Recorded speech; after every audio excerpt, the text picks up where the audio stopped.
But then maturity is also full of fragilities, is also a period of fragilities.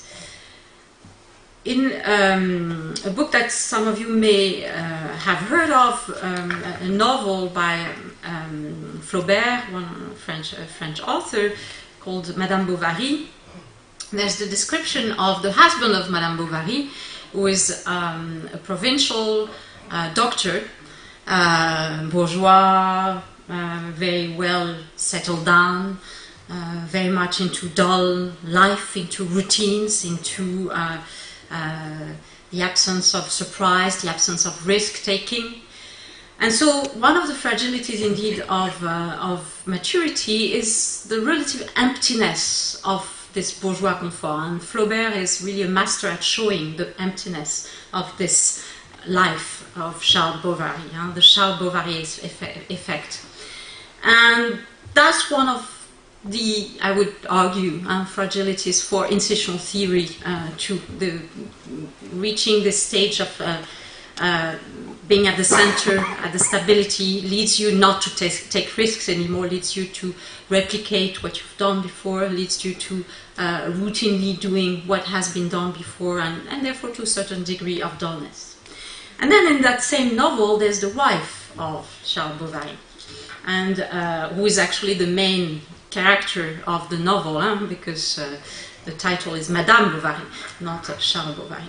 And Madame Bovary, in front of this emptiness of her life, of the life of her husband, and therefore of her life, is doing all kinds of weird things, let's say, and looking essentially for passion elsewhere, in dangerous types of liaisons.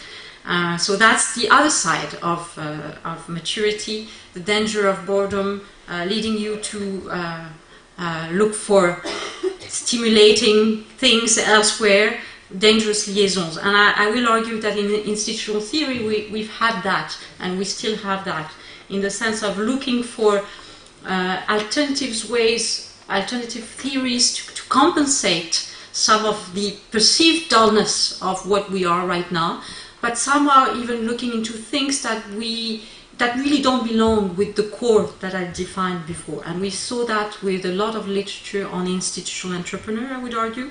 We see that right now in the tendency to look into psychological theories for developing micro foundations, the micro foundations of institutional theory, rational models of institutional entrepreneurship, so all kinds of strange things which I believe do not belong with the core of institutional theory, but that are probably connected to this Emma Bovary effect. Then the other fragilities of maturity are the midlife crisis that we read somehow in the papers, in the French papers very recently, quite a bit, with our president driving mopeds in the middle of the night. That's a good example of midlife crisis. So we thought we knew who we were, but maybe this identity is only a surface identity. Maybe contradictions are still bubbling. And then the other thing about this midlife crisis is, well, if everybody is an institutionalist, if everybody is like us, who are we really? Because, then it doesn't tell us really much about who we are. And then there's also the nostalgia, when the maturity comes with the nostalgia of what we used to be. We used to be rebels, we used to be revolutionaries, we used to be on the periphery. And now it's not us anymore. There are all those guys, social movements, and this and that, doing all this for us, and critical theory, and all those people who are the real rebels of today. They are the real revolutionaries, and we are the bourgeois fortress at the center that they're trying to attack. So, those were the days. And, also maturity we have to face is the last stage before decline and death. That's also one of the fragilities of maturity. So we have to be thinking about this when we think also about institutional theory.